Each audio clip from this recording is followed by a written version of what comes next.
If you are a road traffic accident solicitor and looking to grow in 2026, but you're not certain what digital marketing strategies will work best, should you be trying to team up with an SEO agency that deals with RTA lawyers, barristers, and solicitors, or looking to team up with a PPC agency that only works with road traffic accident solicitors? These are all questions we get asked when companies are looking to grow or law firms are looking to grow within the road traffic accident industry. But before we get started, Kasra, what bit of advice would you give to an RTA solicitor? So for road traffic accident solicitors, the biggest piece of advice that I would give is tracking profitability. You want to set up some KPIs so you know exactly how many leads you're getting every single month, how much you're spending, what the lead quality is also looking like as well for your business. Are you actually able to convert the leads into paying customers or clients for your business? Once you obviously have that set up, you can then predictably scale your campaigns, so switch certain campaigns on or double down on them if they're working, or switch certain campaigns off if they're not working for your business as well. So James, for road traffic accident solicitors, what are some digital marketing strategies that you would recommend? Branding or brand SEO and making certain that you're looking good online, you've got a strong reputation. I think everything needs to start, the foundations need to start with a positive kind of brand SERP of who you are and what you do. So a SERP stands for search engine results page, and getting that branding right across the board then can lead on to other things of what you can be doing. It will improve your conversion rate on paid ads or social media. Any leads that you get in, the conversion rate would be good. If at the 11th hour, they're going to decide who you're going to go with, branding, I think, becomes very, very important. So I'd say that's the first thing that people need to get right for all digital marketing strategies. My next strategy is going to be AI visibility. I feel like more and more companies are actually looking into this. So what does ChatGPT, Claude, Gemini, Grok, Perplexity say about your brand or about your business? Is it a positive thing or is it a negative thing? And also trying to figure out what it says about your competitors as well. And obviously trying to improve that's really important. Some people call it AI SEO, some people call it GEO, some people call it LLM optimization. But this is going to be a big thing in 2026 and also in the years to come as well.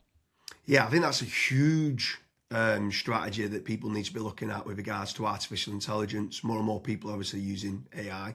The next one for me is filling in the form at FatRank or Promo SEO, which do a commission-based lead generation service for UK companies looking to grow. I think it's important to be looking at your own digital marketing efforts to generate your own leads, but also if you can use some freelancers and outsource some as well, you've got that diversification of leads. So head on over to fatrank.com, fill in the form and see whether they can help you with a no-risk supply of inquiries. Promise you'll also do a very similar performance-based lead generation service as well that you might want to fill in the form with there, and just double check whether you can go and get a third-party lead generation company to top up and start generating you some leads for your business to grow in 2026. Yeah, and then next on the list is Google Business Profiles, so Google Map listings. This is like local SEO where you basically just try and get more reviews. You build out your Google Business Profile in your local area. Now, there's pros and cons to this. I think the biggest pro is that once it is actually ranking, you're going to be consistently generating leads. However, to get from nowhere, like let's say you do not have a Google Maps listing at all, to get it ranking to position number one, the issue you've got with that is there might be, let's say, a 60 or 100 review deficit. And to obviously get those reviews, you need leads. So it's one of those things. It's like the chicken and the egg. I for one just think it's good for personal branding or for branding of your company. So always try and get the Google Maps listing, but you should always know the pros and cons to it as well. Yeah, for certain. If you're in a local area, you want to try and get those local maps listing. For me, you need to be omni-channel and omnipresent. Yeah. I think the next part is SEO in general, so organic SEO. Can you be building up your website to try and get your website ranking better? If you are in local area, you might want to do your service with the area of where you cover. So like plumbing in Manchester, create a page for that. Hopefully then share that on the Google business profile of what you mentioned. But trying to get organic rankings, the amount of search volume that people are out there searching for different services of what you do, or it could be some blog posts that you could be doing as well. There's different strategies on there that you can be doing, but ideally you want good quality content, build up topical authority, and try and get some third-party backlinks to power up the site to get those organic SEO rankings. I think that's another big part that you need to be doing as part of your digital marketing strategies in 2026. Yeah, and then the next one, which kind of ties back to what you were saying before, James, is obviously organic social media. Now, organic social media, I think it's more of a numbers game. So try to create good content that your audience would actually view. Like I see this time and time again where I look at brands and they've just published maybe 4 or 5 posts on their Instagram profile and they've not been active for 3 years, right? That's not going to drive you sales. But if you can do how-tos, if you can do guides, maybe you can do before and afters, right? If you can do content like that, that way people will see you on socials and they will actually click to actually figure out more about you, fill in the contact form. The caveat to organic social media, yes, it's free to do. It's not like PPC, for example, but it is very much a numbers game. So you want to be consistently uploading, maybe not every day, but at least 3 or 4 times a week. Yeah, for sure. On the subject of social media, paid social ads as well is massive.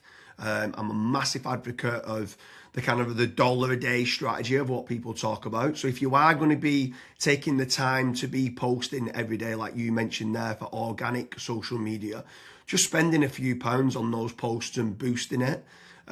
So getting case studies, any awards that you've won as well for reputation, and starting boosting that. You can also be running retargeting ads. So if anyone's clicked through to your website, you can be running retargeting, which is paid social as well. Different places like Meta, so whether that's Facebook and Instagram, you've got Twitter, you've got YouTube, you can be running Pinterest, you can even run in places like Reddit as well for paid ads. And I think paid social media is still an untapped market for digital marketing strategies. Yeah. The next one is it's probably a love-hate relationship. It's PPC, right? Google AdWords or doing it on Bing, wherever. That's basically the sponsored results. So if you search for a service, it's above local SEO. Now, I have spoken, and both myself and James, we've both spoken to so many business owners that are either they've spent 10, 15, 20,000 pound on it, and they've not had a single result, or they might have had a few leads and it's just not been of quality. Or you've got other guys that have spent hundreds of thousands on it and they're like, it's the best thing that's ever happened to my business.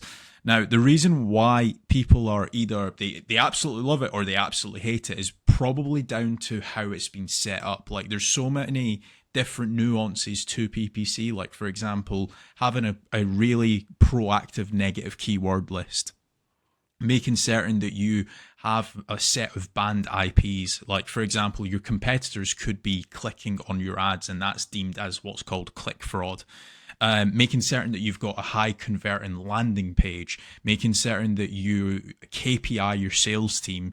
So when a PPC lead comes in, that is one of the first priorities that they actually take when it comes to contacting the lead. There's all of these different nuances, and if you're not on the ball with PPC, it's probably not going to work for your business. However, if you've got a really good, well-refined sales team, you've got a really good landing page, you've got a well-kept, up-to-date negative keyword list, you are using click fraud software, at that point, it will actually probably perform well for you. But again, just know the pros and cons to PPC. Yeah, for sure. There's certainly pros and cons. There's benefits of using it to get instant leads. But like you said, the amount of people that we speak to that have burnt a lot of budget and not had the inquiries and stuff that's come through as part of the digital marketing is pretty scary. While we're on the subject of paid, obviously we spoke about paid social ads, and now you've spoke there about PPC with Google or Bing. I'm going to throw in the mix paid ads on AI platforms. It's not fully rolled out as we're doing this video, but I know that ChatGPT are looking to try and roll out ChatGPT ads. Claude, Perplexity, other kind of LLMs might start rolling it out in 2026.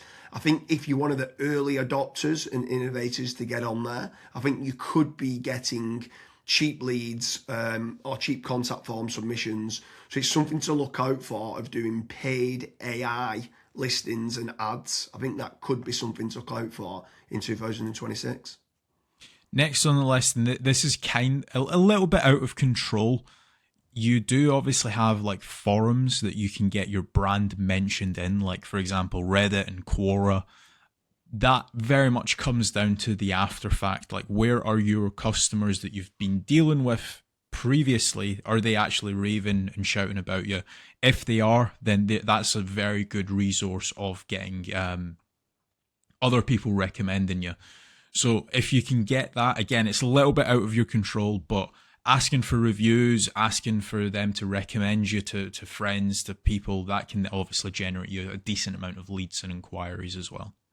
Yeah, for sure. And the add-on benefits to places like Reddit is that it's getting cited so much now in the AI overviews. So when you spoke there early on about AI visibility, if you can try to get a positive kind of lot of people talking about the products and services of what you do and some reviews on there, it's indirectly then going to help you, or directly actually is going to help you with AI visibility. And then the last one for me is tradesman websites, so like Check a Trade, Bark, or teaming up with a third-party lead generation company. Something I would say with all of these practices, Kasra touched on earlier about making certain that you understand your KPIs and your ROAS, return on ad spend. I think it's very important for business owners that are doing any sort of digital marketing to be tracking how much time and effort's being put into, let's say, running organic social media or running paid ads. Everything should have KPIs put in place. And this is exactly the same then with tradesman websites like Check a Trade, Bark, Rated People, My Builder. These could all be amazing platforms to generate leads that could get you a positive return on investment. And if you do, you should continue to be using those platforms. There's certain lead generation companies out there as well that could generate you quite a lot of leads. They could be using organic SEO or PPC or social media ads to generate you those leads. But if they are getting you a positive return on investment, again, I'm all for it as part of your digital marketing strategies. But I just want to repeat one more time with regards to FatRank and Promo SEO. They do lead generation and they guarantee a return on investment. It's a commission-based lead generation service or performance-based lead generation service. So make sure you head on over there, fill in the form. That could just be one part of generating leads of many. You should be trying to generate your own. You should never have a single point of failure, and you should be trying to get that diversification. But make sure you head on over to Promo SEO or FatRank lead generation service as part of your digital marketing efforts in 2026. Thank you very much, Kasra.